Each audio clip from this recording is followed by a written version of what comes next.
भारत का सबसे विश्वसनीय व्यापार समूह टाटा ग्रुप क्या डूबने की कगार पर है।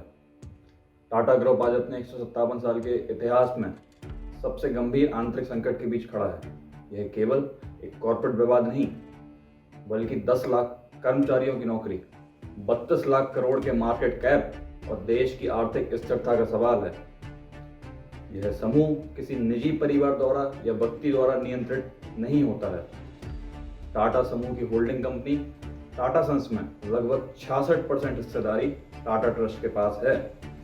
अंतिम निर्णय लेने की शक्ति और समूह के नैतिक दिशा निर्देश तय करने का अधिकार ट्रस्टी बोर्ड के पास होता है और यही ट्रस्ट डिसाइड करता है कि टाटा सन्स का चेयरमैन कौन होगा। टाटा सन्स ही कंट्रोल करता है सभी टाटा कंपनीज को। फिर आता है मिस्त्री परिवार का सापोरजी पल्लोंजी एसपी ग्रुप, जिसके पास टाटा सन्स में लगभग 18.4% हिस्सेदारी है। यह सबसे बड़ी माइनॉरिटी स्टेक होल्डर है। ये कहानी शुरू होती है 2012 से, जब साइरस मिस्त्री को रतन टाटा के रिटायर होने के बाद चेयरमैन बनाया जाता है।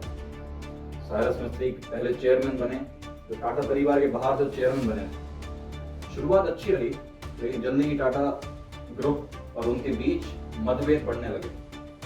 साइरस मिस्त्री को लगता था कि रतन टाटा अभी भी इनविजिबल हैंड की तरह मामलों में इंटरफेयर करते हैं। मतभेद इतने बढ़ गए थे कि रतन टाटा ने उन्हें चेयरमैन पद छोड़ने के लिए कहा, लेकिन साइरस मिस्त्री ने इस बात से इनकार कर दिया। फिर 24 अक्टूबर 2016 को एक बोर्ड मीटिंग होती है, जिसके बाद साइरस मिस्त्री को चेयरमैन पद से हटा दिया जाता है और रतन टाटा को अंतरिम चेयरमैन और फिर एन चंद्रशेखरन को चेयरमैन के लिए नियुक्त किया जाता है, जो कि पहले नॉन पार्टी चेयरमैन बने। बोर्ड के इस फैसले से साइरस मिस्त्री नाराज थे और उन्होंने एनसीएलटी यानी नेशनल कंपनी लॉ ट्रिब्यूनल में केस फाइल कर दिया और यहाँ से शुरू होती है टाटा ग्रुप की कॉर्पोरेट लीगल बैटल। 2018 में एनसीएलटी ने टाटा सन्स के फेवर में डिसीजन दिया। फिर साइरस मिस्त्री ने इस डिसीजन के खिलाफ एनसीएलटी अपीलिएट ट्रिब्यूनल में अपील कर दी। आपको बता दें कि एनसीएलटी वो संस्थान है जो एनसीएलटी के मामलों पर पुनर्विचार कर सकती है और एनसीएलटी ने एनसीएलटी के डिसीजन को रिवर्स कर दिया। यह फैसला टाटा सन्स को परेशान कर देने वाला था, लेकिन इस फैसले के खिलाफ टाटा सन्स सुप्रीम कोर्ट चले जाते हैं और सुप्रीम कोर्ट अंतिम फैसला टाटा सन्स के फेवर में सुनाती है। ये इंटरनल डिस्प्यूट चल ही रहा था कि एक दिन 4 सितंबर 2022 को एक कार एक्सीडेंट में साइरस मिस्त्री की मौत हो जाती है। एक युग खत्म हुआ, लेकिन एसपी ग्रुप और टाटा ग्रुप के बीच में चल रहे आपसी मतभेद वहीं के वहीं रह गए। फिर करीब 2 साल बाद 9 अक्टूबर 2024 को मुंबई के ब्रीच कैंडी हॉस्पिटल में रतन टाटा का निधन हो जाता है। फिर 11 अक्टूबर 2024 को नोएल टाटा को टाटा ट्रस्ट का नया चेयरमैन बनाया जाता है।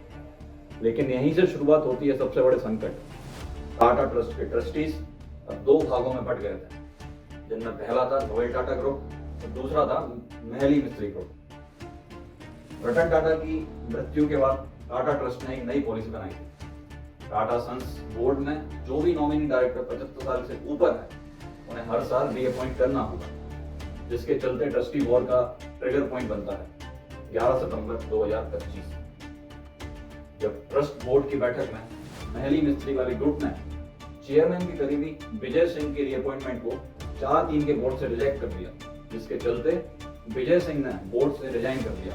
यह टाटा ट्रस्ट के इतिहास में पहली बार हो रहा था जब माइनॉरिटी स्टेक होल्डर ने चेयरमैन के फैसले को सार्वजनिक रूप से पलट दिया। आपको बता दें कि महली मिस्त्री साइरस मिस्त्री के कजिन ब्रदर हैं और जिनकी जड़ें सापूजी पल्लोंजी ग्रुप एसपी ग्रुप से जुड़ी हुई हैं। वही ग्रुप जिसकी टाटा सन्स में लगभग 18.4% हिस्सेदारी है, वो चाहता है कि टाटा सन्स बोर्ड अपॉइंटमेंट में उनका नियंत्रण बढ़े, टाटा सन्स की कॉन्फिडेंशियल इंफॉर्मेशन को उनको भी एक्सेस हो और सबसे जरूरी टाटा सन्स का शेयर बाजार में आईपीओ करवाना, जिससे एसपी ग्रुप अपनी हिस्सेदारी को लिक्विड करके एग्जिट ले सके। एसपी समूह पर इस समय भारी क्लोन चल रहा है, लेकिन टाटा सन्स में फंसी अपनी हिस्सेदारी के कारण वह आसानी से कर्ज नहीं चुका पा रहा।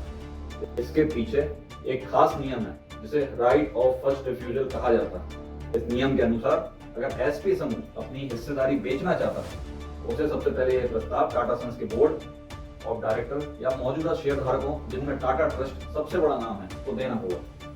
यानी टाटा सन्स का यह अधिकार है कि वह पहले उस हिस्सेदारी को खुद खरीदने का विकल्प चुन सके। इस व्यवस्था का उद्देश्य यह है कि टाटा समूह की डिसीजन मेकिंग प्रोसेस में बाहरी लोगों का इंटरफेयर ना बढ़े। शेयर बाजार की बात आती है आरबीआई द्वारा सितंबर 2022 में किए गए एक बदलाव से।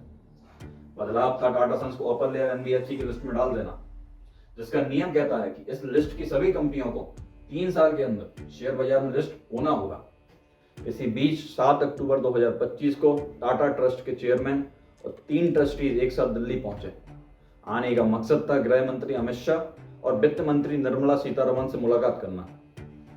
सरकार ने भरोसा दिया कि संकट आने पर सरकार इंटरनल मैटर में इंटरफेयर कर सकती है। सरकार जानती है अगर टाटा जैसा समूह किसी भी अंदरूनी खींचतान या निजी विवाद के कारण अस्थिर होता है तो उसका असर पूरे बाजार, रोजगार और निवेश माहौल पर पड़ेगा।